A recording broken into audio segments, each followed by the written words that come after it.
ကျွန်တော်အခြေအနေလေးတစ်ခုပြောပြချင်ပါတယ်ကျွန်တော်တို့ engineering design တွေလုပ်ပြီးတော့ drawing တွေဆွဲတဲ့အချိန်မှာ drawing ကလည်းမှန်တယ် calculation ကလည်းမှန်တယ်သတ်မှတ်ထားတဲ့ material တွေကလည်းမှန်ထားတယ်ကို drawing မှာအရာရာပြည့်စုံနေပါလျက်နဲ့တကယ်ပစ္စည်းကို drawing အတိုင်းတိစောက်တဲ့အချိန်ကြတော့မှခင်ဗျားရဲ့ drawing ကြီးကဒီနားမှာတော့ wearing ဆော်လို့မရဘူးကိုနားမှာတော့ဘလို့အခြေအနေကြောင့်စီစဉ်လို့မရဘူးဆိုတော့ complaint တွေတက်လာဘူးလားအဲ့ဒါဘာကြောင့်လဲဆိုတော့ design မှာတာလည်းမဟုတ်ဘူးဒါပေမဲ့ဘာဖြစ်လဲဆိုတော့ကျွန်တော်တို့ detail လုပ်တဲ့ engineer တွေကတကယ်တိစောက်တဲ့ fabricator တွေကိုသူတို့ဘလို့လုပ်လို့ရတယ်ဆိုတော့ process နဲ့ဖြစ်စဉ်ကိုအခြေအနေကိုသေချာမသိဘဲနဲ့သူတို့နေရာကဝင်မစင်စားဘဲနဲ့ကိုမှန်ပြီးတော့ design လုပ်တဲ့အတွက်ကြောင့်မလို့ဖြစ်ပါတယ်အဲ့တော့ကိုကပုံဆွဲတဲ့ရုံ calculation တွေတွက်တဲ့ရုံမဟုတ်ဘဲနဲ့ဒီပစ္စည်းကိုကိုယ်တိုင် fabrication လုပ်လို့ရှိရင်ဘလို့လုပ်ရမယ်ဆိုတဲ့အစီအစဉ်ကိုမျက်လုံးနဲ့ပေါ်ပြီးတော့စဉ်းစားနိုင်မှကျွန်တော်တို့ကအတွေ့အကြုံပြည့်ဝတဲ့ engineer တယောက်ဖြစ်လာမှာပါအဲ့တော့ဒီနေ့ engineering episode 30အနေနဲ့ how to think like a fabricator ဆိုပြီးတော့တကယ်တိစောက်တဲ့လူတွေနေရာကနေပြီးတော့ဘာတွေဝင်စဉ်းစားပေးသင့်တယ်ဆိုတဲ့အကြောင်းအရာကိုပြောပြမှာဖြစ်ပါတယ်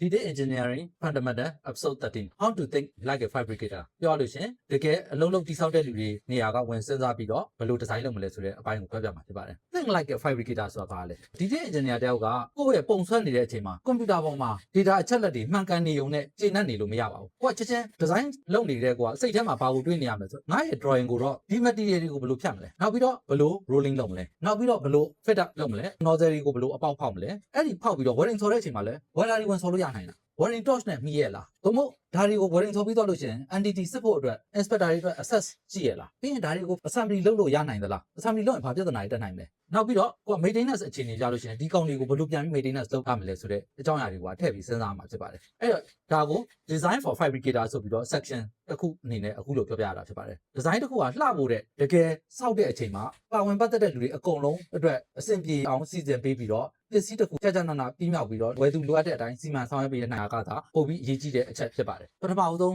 ပြောပြမယ်ဥပမာတစ်ခုကမှားတဲ့အမှားတစ်ခုအစပြောမှာပါအဲ့ဒါကဘာလဲဆိုတော့ welding ဆော်ဖို့အတွက် access မရှိတာပါဥပမာဗျာခင်ဗျားတို့ကပိုင်နှလုံးကို welding ဆော်မယ်ပိုင်လုံးတိစက်ဆက်မယ်ကိုက back joint နဲ့ welding ဆော်မယ်ဆိုလို့ရှိရင် drawing ထဲမှာတော့ welding symbol ကိုကြာနာ back joint နဲ့ပြလိုက်တာဘာမှအမှားမရှိဘူးဒီဇိုင်းအရာလည်းမှန်တယ်ကုတ်အရာလည်းမှန်တယ်ပုံပြလိုက်တာလည်းမှန်တယ်ဒါပေမဲ့ခင်ဗျားရဲ့ nozzle နှလုံးကဆော်ရမယ့်နေရာဒီဘေးကပ်ရမှာနံရံကြီးရှိနေတယ်နံရံနဲ့ကပ်နေတဲ့နေရာမှာလောက်ရမယ်ဆိုပြီး dimension ပြထားလိုက်ပြီလို့ရှင်ဘာဖြစ်မလဲဆိုတော့ welder တွေရဲ့ဒီ welding torch ကနံရံမရှိတဲ့နေရာအထိပဲရပြီးတော့ဟိုဘက်နံရံဘက်မှာကျတော့ဘလို့မှထိုးဆော်လို့မရဘူးမှန်ကန်တဲ့ welding joint ကိုရတော့မှာမဟုတ်ပါဘူးဒါက drawing လည်းမှားလို့မဟုတ်ဘူးဒါပေမဲ့ကိုကတကယ်အလုပ်လုပ်တဲ့လူတွေနေရာမှာဘယ်နေရာမှာလုပ်မယ်ဆိုတာကိုကြာနာစဉ်းစားမထားဘဲနဲ့ကိုမှန်ပြီးတော့ပြလိုက်မိတဲ့အတွက်ကြောင့်မလို့ဖြစ်ပါတယ်အဲ့တော့ကိုကဒီ mistake ကိုပြင်ဖို့အတွက်ဆိုလို့ရှင်ကိုရဲ့ mindset ထဲမှာ okay welding joint ကတော့ပြပြီးပြီသူဒီဘယ်နေရာကိုဆော်မလဲဘယ်နေရာမှာဆော်မှာလဲဒီဥစ္စာကို welder ကကောင်းကောင်းဆော်နိုင်တဲ့ access ရှိနိုင်တဲ့နေရာဖြစ်လာဆိုတဲ့ကိစ္စကိုခေါင်းထဲမှာတစ်ခါတည်းထည့်စဉ်းစားပြီးတော့မှ design လုပ်တင်တာဖြစ်ပါတယ်စောစောလိုပဲ welding fit up ကိစ္စအပြင်နောက်မှားများတဲ့အမှားတစ်ခုကတော့ဘာလဲဆိုတော့ assembly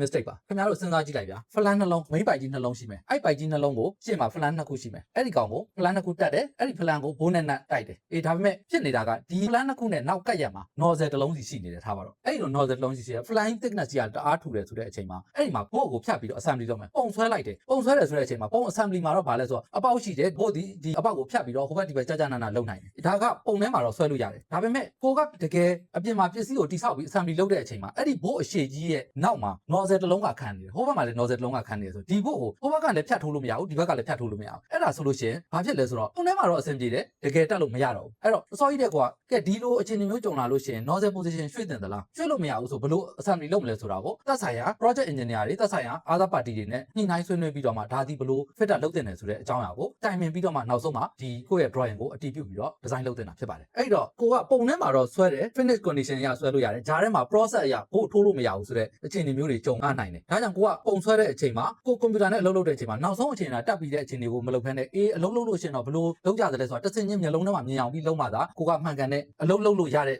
design တစ်ခုကိုတိစောက်ပေးနိုင်တဲ့ engineer တယောက်ဖြစ်လာမှာဖြစ်ပါတယ်ဒါကပစ္စည်းတက်တာအဲ့ဒီပစ္စည်းအလျားကိုလုံနိုင်တယ်ဆိုအောင်တော့တစ်ခါလေဆိုလို့ရှင်အဲ့ဒီဘိုးကြီးတွေကအကြီးကြီးတွေတစ်ခါလေကျတချို့ကျွန်တော်တို့လက်ရှိတိစောက်နေတဲ့ design တစ်ခုမှာဆိုလို့ရှင်ဘိုးကြီးဒီ3လက်မနီးပါးလောက်ရှိတယ် diameter ဒီ80 mm လောက်ရှိတယ်ဒီလောက်ကြီးအရှိကလည်း900 mm ဆိုတာတဘိုးတစ်ချောင်းလောက်ရှိတယ်အဲ့ဒီကောင်ကြီးကိုဒီ flan နှစ်ခုရဲ့ကျုပ်ရှိရဲ့ဂျားတွေကိုဖြတ်ပြီးတော့ထိုးတယ်ထိုးပြီးတော့တိုက်တဲ့အချိန်မှာလက်နဲ့ဘလို့မှဒီကောင်ကိုလုံအောင်ကြက်လို့ရနိုင်ကြအကြောင်းမရှိဘူးအဲ့တော့ဘာလို့ရလဲဆိုတော့ special tool တွေအဲ့ဒီဘို့ကိုတိုက်ဖို့အတွက်နောက်က pressurize လုပ်ပေးတဲ့ special tools တွေတက်တယ်အဲ့ဒီကောင်တွေကဘယ်လိုလုပ်လဲဆိုတော့ဘို့တစ်ချောင်းကိုသူကသူ့ရဲ့ခေါင်းနဲ့ဆွဲ တ်တယ်ပြီးတော့မှနောက်မှာ space တစ်ခုဘယ်လောက်ရှိရမယ်ဆိုတော့အကွာဝေးသူ့ရဲ့ low space ကလည်းအကြီးအဲ့ဒီကောင်တွေကိုထပ်တက်လိုက်တဲ့အချိန်ကျတော့မှဒီကောင်ကို pressure နဲ့ဒီလောက်ကြီးတဲ့ဘိုးကြီးတွေဒီလောက်ရှိတဲ့ဘိုးကြီးတွေကိုလိုအပ်တဲ့ top value ရအောင်ကျတ်နိုင်တာဖြစ်တဲ့အတွက်ကြောင့်မလို့ဒီကောင်ကဘိုးထက်လို့ရပါမယ်နောက်မှာ space မရှိဘူးဆိုလို့ရှိရင်လည်းဒါကိုညှပ်ထားလို့ရတဲ့ tools အတွက်နေရာမရှိဘူးဆိုလို့ရှိရင်လည်းဒီ design ကအလုံးမဖြစ်ပါဘူးအဲ့တော့ဘလို့အလုံးလုပ်ပြီးဘလို့ကျတ်တယ်ဆိုတဲ့ stage ကိုလည်းသိထားတင်တာဖြစ်ပါတယ်နောက်ထပ်မှားတတ်တဲ့အမှားတစ်ခုကဘာလဲဆိုတော့ကိုကကောင်းမြင်ပြီးရောဆိုပြီးတော့ tolerance ကိုနည်းနည်းလေးပေးတာတိကျမှဖြစ်မယ်တိကျမှကောင်းမယ်ဆိုပြီးပြောတဲ့အချိန်မှာပစ္စည်းဒီအရေးကြီးတဲ့အပိုင်းကိုပို့ပြီးတော့တိကျတဲ့ tolerance ပေးရမှာဖြစ်တယ်လို့အရေးမကြီးတဲ့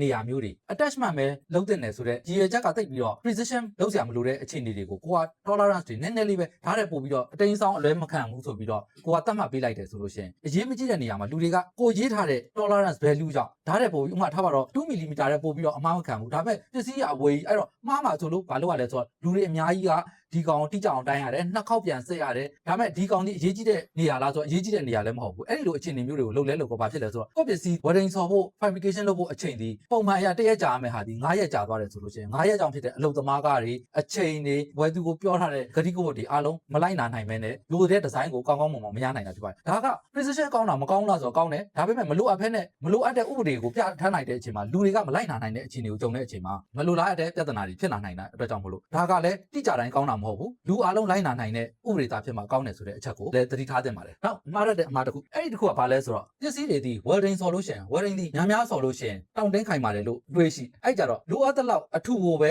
welding မဆော်ခိုင်းမဲ့နဲ့ကိုယ့်အတွက်ကိုစစ်ဖြစ်အောင်ဆိုပြီး welding တွေကိုအကြီးပေးလိုက်မိတဲ့ကိစ္စမျိုးလိုဟာမျိုးအဲ့ဒီလိုအခြေအနေတွေမှာဆိုဘာဖြစ်တာလဲဆိုတော့ welding size ကိုအများကြီးအကြီးပေးလိုက်တဲ့အချိန်မှာ welding ဒီ filler material နဲ့တခြားကိုဆွဲကျင်တဲ့ attachment နှစ်ခုပဲရှိတာမဟုတ်ဘူး welding process မှာအပူဆိုတာထွက်လာတယ်အဲ့အပူကြောင့် thickness အထူကြီး welding ဆော်လို့ရှိရင်အပူအများကြီးထွက်တယ်အပူအများကြီးထွက်ရင်အောက်ခံကို welding ဆော်ကျင်တဲ့ material တွေဒီအပူကြောင့် distortion လို့ခေါ်တဲ့တွန့်လိန်ကောက်ကွေးပြီးတော့ပုံပြတ်သွားတာမျိုးလည်းဖြစ်နိုင်တယ်အဲ့တော့လိုအပ်တဲ့နေရာမှာလိုအပ်တဲ့လောက်ပဲ welding size ကိုပေးတင်တယ် design ကုတ်မှာ minimum requirement ဘယ်လောက်လဲဆိုလို့ရှိရင်အဲ့ minimum requirement နဲ့ချိန်ပြီးတော့ပဲကိုက drawing ကိုပေးတင်တယ်တေချာအောင်လို့ဆိုပြီးတော့ရမ်းပြီးတော့ drawing size တွေကိုပေးတာလဲစားလို့ရှိရင်အားလုံးအလုံးလုံးနိုင်တဲ့မပြတ်စည်းနိုင်တဲ့ size ကိုပေးတင်တာဖြစ်ပါတယ်နောက်မှားရတဲ့အမှားတစ်ခုကတော့ပစ္စည်းတွေကို fabrication လုပ်တယ်တိစောက်တဲ့အချိန်မှာ welding ဆော်တဲ့အထက်ထဲမှာရှိတဲ့ပစ္စည်းရဲ့အရေးသွေးကိုတိုင်းတာစစ်ဆေးတယ်ကျွန်တော်တို့က pressure vessel ကြီးလုပ်ပြီးပြီအပြင်မှာ welding တွေဆော်လိုက်ပြီဒါပေမဲ့အဲ့ဒီ welding သားကိုဆက်ရမယ်ဆက်ဖို့ဆိုလို့ရှိရင်ဘယ်လိုသွားဆက်ရမလဲဆိုဥပမာ RT ဆိုလို့ရှိရင်အတွင်းမှာ frame ခံတဲ့ကိစ္စလိုဟာမျိုးအတွင်းဘက်ကိုဝင်ပြီးဆက်လို့ရဖို့အတွက်ဘယ်လိုဆက်ကြမလဲတစ်ခါလေ့ကြလို့ရှိရင်တော့အတွေ့အကြုံရှိတဲ့ engineer တွေကဒါဒီအားလုံးတခြားဘက်ကမပိတ်ခင်မှာဝင်ပြီးဆက်လို့ရတယ်အဲ့လိုအချိန်မှာအဲ့လိုဆက်မယ်တစ်ခါလေ့ကြလို့ရှိရင်အားလုံးပြီးတော့မှနောက်ဆုံးဘက်ကိုဘယ်လိုဆက်မလဲဆိုတဲ့အချိန်မှာကိုကပြီးပြီဆက်ပြီးဆိုပြီးတော့လှုပ်လိုက်တဲ့ welding ဆော်ခိုင်းလိုက်တယ်ဒါပေမဲ့ဘာဖြစ်လဲဆိုတော့ inspection အတွက်ထက်စဉ်းစားမထားဘူးစဉ်းစားမထားဘဲနဲ့ဒီတိုင်းလှုပ်လိုက်တယ်ဆိုနောက်ဆုံးအပေါက်က welding သားကိုစစ်ဆေးလို့မရတော့တဲ့အနေအထားမျိုးတခြားအချက်လက်တွေကိုစစ်ဆေးမရတဲ့အခြေအနေမျိုးမဖြစ်အောင်လို့ကိုကဘာကိုစဉ်းစားအဲ့လိုအခြေအနေကြလို့ရှိရင်တော့တို့က inspection hole လို့ခေါ်တဲ့လူဝင်စစ်လို့ရတဲ့အပေါက်တစ်ခုအဲ့လူဝင်စစ်လို့ရတဲ့အပေါက်ဆိုတာလူခန္ဓာကိုယ်နဲ့ဝင်လို့ရနိုင်သလားတစ်ခါလေဆိုတိတ်သေးလို့ရှိရင်လက်ပဲဝင်လို့ရတဲ့ဥစ္စာလားဆိုတဲ့အခြေအနေမျိုးတွေကိုပါစဉ်းစားပြီးတော့ inspection hole တွေကိုလည်းထည့်ပြီးတော့စဉ်းစားထားတဲ့အဲ့ဒါကိုထည့်မစဉ်းစားဘဲနဲ့ကိုက nozzle နှလုံး inlet ရှိတယ် outlet ရှိတယ် vent drain ရှိတယ်ဒီဥစ္စာတွေပိုင်ပြီးတော့ဆိုပြီးတော့တက်လိုက်ပြီးတော့တကယ်လိုအပ်တဲ့ design inspection hole လိုဟာမျိုးကိုထည့်ပြီးတော့မတိဆောင်းမိတဲ့ကိစ္စလိုဟာမျိုးဆိုလို့ရှိရင်လည်းဒီပြဿနာပေါ်နိုင်ပါတယ်နောက် common mistake တစ်ခုအဲ့ဒါကတော့အမှားအများဆုံး case တစ်ခုပါပဲအဲ့ဒါကဘာလဲဆိုတော့ကိုက design လုပ်တဲ့အချိန်မှာ calculation ရတွက်လိုက်တယ်အထူးသည် 10.5 mm လိုတယ်ဆိုလို့ရှိရင်ဈေးကွက်ထဲမှာရှိတာက10 mm ရှိတယ်နောက်တစ်ဆင့်ဒီ12 mm ရှိတယ်ဒါပေမဲ့ကိုကဘာမှမသိဘူးမသိတော့ပြန်တန်းပြီးတော့နောက်တစ်ဆင့် 10.5 ကို cover ဖြစ်အောင်11 mm နဲ့ပြမယ်လို့ဘာလို့အဲ့ဒါမျိုးတွေတွားလုပ်လိုက်တယ်တကယ်ကြောင့်11 mm ဆိုတာ special case လိုဟာမျိုးမှသာရှိကြတယ်ရှိမယ်လုံးဝမရှိတာလည်းဖြစ်ခြင်းပဲအဲ့တော့တကယ်လို့လုံးဝမရှိတာဆိုပြဿနာမဟုတ်ဘူး special case အနေနဲ့ဝယ်လို့ရတဲ့ဟာမျိုးဆိုလို့ရှိရင်သူကဒါကဒီ plate ဒီ12 mm ကဈေးကွက်ထဲမှာဝယ်လို့ရတယ်သူက2000ပေးရမယ်ဟိုကောင်က11 mm ဒီဈေးကွက်ထဲမှာနီးနားမှာဝယ်လို့မရအောင်နိုင်ငံခြားအမှာမယ်အဲ့ကြတော့9000ကျမယ်ဆိုအထူမှာတော့1 mm သက်သာသွားမယ်တကယ်ကုန်ကြစိတ်မှာတော့ပို့ပြီးတော့ကုန်ကြသွားမယ်အဲ့ဒီအချိန်မှာဟိုဘက်က operation size ကလည်းဘာပြောလဲဆိုတော့ကိုက specialist မဟုတ်လို့ကိုသတ်မှတ်ပေးတဲ့အတိုင်းဝယ်ရမယ်ဆိုတဲ့အချိန်မှာဟိုဘက်ကပစ္စည်းမှာတဲ့လူကအေးဒါကငါတို့ကဈေးကွက်ထဲမှာ12 mm ပဲရှိတယ်ဟေးလို့ကို့ပြန်မမေးတတ်တဲ့လူမျိုးနဲ့တွေ့လို့ရှိရင်ကိုကဒီပစ္စည်းကိုနိုင်ငံခြားအမှားတယ်မလို့လားဘယ်နဲ့ပတ်စံနေအရန်ကုန်သွားတဲ့ပြဿနာမျိုးကြုံပြီးတော့နောက်တစ်ချိန်ကျတော့မှကို့ကိုအပြစ်တင်ခံနိုင်ရတဲ့အခြေအနေမျိုးတွေကြုံသွားနိုင်တဲ့အတွက်ဒီ mistake ကတော်တော်များများမှားတတ်တဲ့အမှားအဲ့ဒါကိုဂရုစိုက်ပြီးတော့မမှားအောင်လုပ်တင်ပါတယ်အဲ့ဒါတွေပြီးတော့နောက်ဆုံး case တစ်ခုဖြစ်တတ်တဲ့အမှားတစ်ခုကိုပြောပြခြင်းတယ်အဲ့ဒါကဘာလဲဆိုတော့ကျွန်တော်တို့ကကိုယ့်ပစ္စည်းကို welding ဆော်လို့လည်းရတယ်အရာလုပ်ပြီး installation တွေလည်းလုပ်ပြီးဥပမာရှက်အကျူလိုဟာမျိုးပဲထားကျွန်တော်တို့က U bundle လို bundle ကြီးကိုကျွန်တော် share တဲ့ကိုထည့်ပြီးတော့ဆင်လိုက်တယ် share တဲ့ကိုဆင်ပြီးတော့အဲ့ဒီကောင်ကိုသူတို့ရဲ့ skit ထဲမှာသွားပြီးတော့တက်လိုက်တယ်အဲ့ skit ကြီးနဲ့လည်းအားလုံးအဆင်ပြေနေတယ်ဘာဖြစ်လဲဆိုတော့အဲ့ဒီ U bundle ကြီးက skit နဲ့ဘေးကပ်ရမှာနိုင်ရန်ရှိတယ်တစ်ချိန်ကြီးမှာသူတို့စီက operation team ကဒီ U bundle ကြီးတန်ရှင်းရေးလုပ်ဖို့အတွက်ချွတ်ချင်တယ်ဆိုလို့ရှိရင်အဲ့ဒီ U bundle ကြီးကိုဆွဲထုတ်ပြီးတော့ U bundle တစ်ချောင်းလုံးက ရှည်တဲ့အရှည်လောက်ကိုကမှာ space မကြမ်းမဲနဲ့နိုင်ရင်ကပ်ပြီးတော့ကိုကစီစဉ်ထားမိတယ်ဆိုလို့ရှိရင်အဲ့ဒီပစ္စည်းကတွားတက်ပြီးနောက်တစ်ချိန်မှာ maintenance လုပ်လို့မရတော့တဲ့အနေအထားမျိုးကြုံသွားနိုင်တယ်အဲ့တော့ကိုက process တွေမှာတစ်ခါလေကြာရင် G drawing တွေမှာဘာလုပ်လဲဆိုဒီလိုဖြုတ်လို့တက်လို့ရတဲ့ bundle တွေဆိုလို့ရှိရင်ဒီ bundle ကနေပြီးတော့ဒီ flank ကနေနိုင်ရန်အထိဘယ်လောက် space လိုတယ်ဆိုတဲ့အချက်လက်တွေကိုလည်းကိုကပြပေးထားရတတ်တယ်အဲ့ဒီ knowledge မရှိဘဲနဲ့ကိုကတွားပြီးတော့အားလုံးကိုပစ္စည်းနဲ့ကို perfect ဖြစ်တယ်တွားပြီးချလိုက်တယ်ဖြုတ်မရဘူးဆိုလို့ရှိရင်နောက်တစ်ချိန်မှာပြဿနာအကြီးကျယ်တက်နိုင်တယ်စစ်စစ်လို့မရတော့အဲ့အတွက်ကြောင့် bundle လေးတန်ရှင်းလို့ဖို့အတွက်အောက်က screw တွေဖြုတ်ပိုက်တိုင်းတွေအကုန်ဖြုတ်ပြီးတော့မှ crane တွေနဲ့မထုတ်ပြီးတော့မှဒါကိုတန်ရှင်းလုပ်ရတဲ့အခြေအနေမျိုးကြုံသွားနိုင်တယ်ဒါကြောင့်မို့လို့ဒီ operation process ကိုလည်းထည့်ပြီးတော့စဉ်းစားရမှာဖြစ်ပါတယ်အဲ့ဒါကြောင့်မို့လို့ detail engineer တယောက်ကကို drawing ကိုမထုတ်ခင်မှာဘာစဉ်းစားတင်လဲဆိုတော့ဒီပစ္စည်းတွေကိုသူတို့ဖြတ်လို့အဆင်ပြေနိုင်သလားနောက်ပြီးတော့ဒီ plate ကို forming လုပ်လို့ရှိရင်ဘာပြဿနာမျိုးတက်နိုင်တယ်လဲပြီးတော့ assembly လုပ်ရင်တခြားပြဿနာတွေများကြုံနိုင်သေးသလားဒါကို welding ဆော်လို့ရနိုင်ရဲ့လား welding ဆော်စရာ access ရှိရဲ့လားပြီးလို့ချင်းဒါကို inspection လုပ်လို့ရှိရင် inspection လုပ်တဲ့လူတွေအတွက်ဘာထည့်စဉ်းစားပေးသင့်တယ်လဲပြီးလို့ချင်းပစ္စည်းကိုမဖို့အတွက် lifting condition transportation condition အတွက်အလုပ်လုပ်ဖို့အဆင်ပြေရဲ့လားပြီးလို့ချင်းစောစောပြောတဲ့ maintenance condition မှာအဆင်ပြေရဲ့လားစတဲ့အချက်တွေကိုကိုကခေါင်းထဲမှာတန်းစီပြီးစဉ်းစားပြီးတော့မှ okay ဒါဆိုလို့ရှိရင်တော့ဘယ်လိုဒီလိုအခြေအနေမျိုးကြုံလာလို့ချင်းတော့ငါတို့ကဘယ်လိုလုပ်လို့ရနိုင်လဲဆိုတဲ့ solution မှာခေါင်းထဲမှာရှိနေတယ်ဆိုလို့ရှိရင်ကိုကပုံဆွဲသမား operator မဟုတ်တော့ဘူးကိုက engineer တကယ်ဖြစ်သွားမှာဖြစ်ပါတယ်ကိုပုံဆွဲတဲ့လူsoftware ကိုအသုံးပြုတဲ့လူအနေနဲ့စဉ်းစားရမှာမဟုတ်ဘဲနဲ့ဒီအခြေအနေတွေကိုထည့်ပြီးစဉ်းစားတွေးတောနိုင်မှာခင်ဗျားတို့က detail engineer ကောင်းတကယ်ဖြစ်လာမယ်လို့ပြောလို့ရပါတယ်ဒီနေ့သင်သွားတဲ့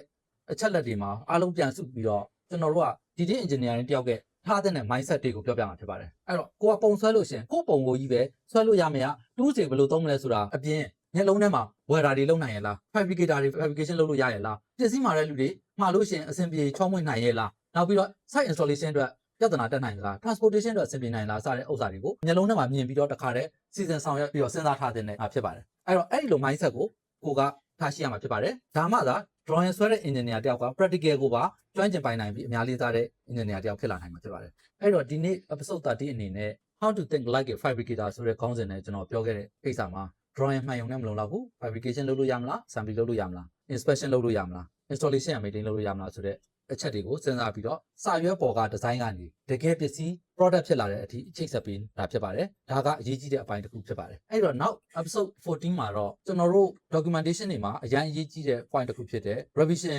number တွေဘယ်လို control လုပ်လဲအဲ့ revision number တွေရဲ့အရေးပါပုံအကြောင်းကိုပြောပြမှာဖြစ်တဲ့အတွက်ကြောင့်မလို့စောင့်ပြီးနားထောင်ပေးကြပါအောင်ဗျကျေးဇူးတင်ပါတယ်ကျွန်တော်သူရိညမှာ